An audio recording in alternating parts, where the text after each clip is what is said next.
Greetings, YouTube community. It's your old pal, CK Blackwood, coming to you unlive here on Tuesday, the 18th of March, 2014, at about 11 p.m. Now, as my subscribers are painfully aware, I don't vlog. In fact, I've only ever made 2 or 3, period, if I remember correctly.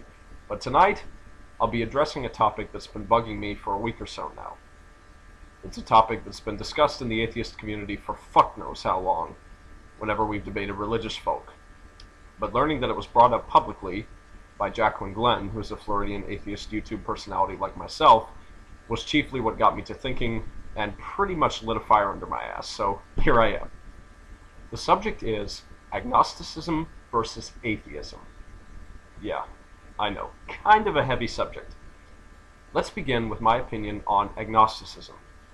Now, if you use the term agnostic to describe yourself when asked about your religious views or views on religion, I want you to think about the way the term agnostic is used in the popular sense this day and age.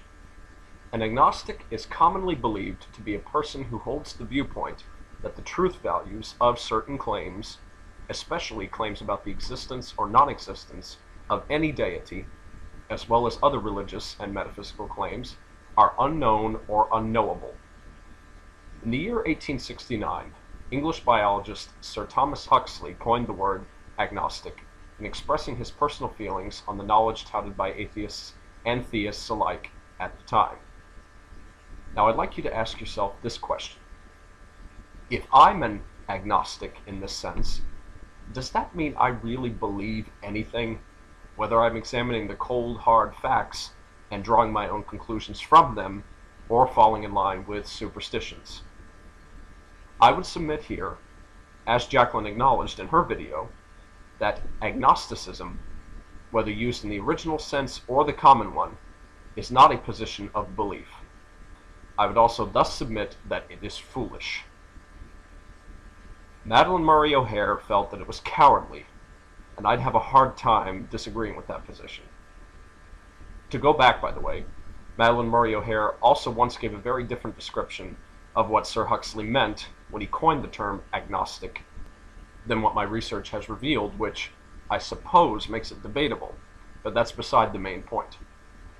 Now let us return to the common popular definition of agnosticism. As I said, that definition is the view that the truth values of certain claims, especially claims about the existence or non-existence of any deity, as well as other religious and metaphysical claims, are unknown or unknowable. In other words, as you might, and sadly even some atheists would say, an agnostic is someone who simply understands that nobody knows whether or not a deity exists simply because it can't be proven either way. This is one of the claims that Jacqueline goes on to make in her video, that agnosticism is a position that everyone should take.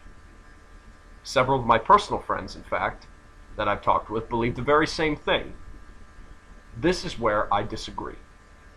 I think that to say one should not claim the knowledge that something does not exist simply because a negative cannot be proven is another lovely cop-out and nothing more.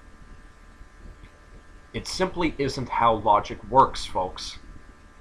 Why, you ask? Elementary, my dear Watson.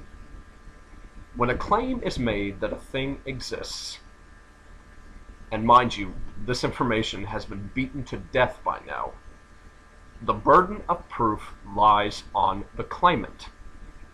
If there is no evidence that something exists, then that thing isn't. God isn't. There's no such thing as a supreme deity that is the creative source of the universe. Also, the very concept of such a being is scientifically impossible even, aside from the lack of any evidence to suggest that it exists in the first place. But we'll save that for another day.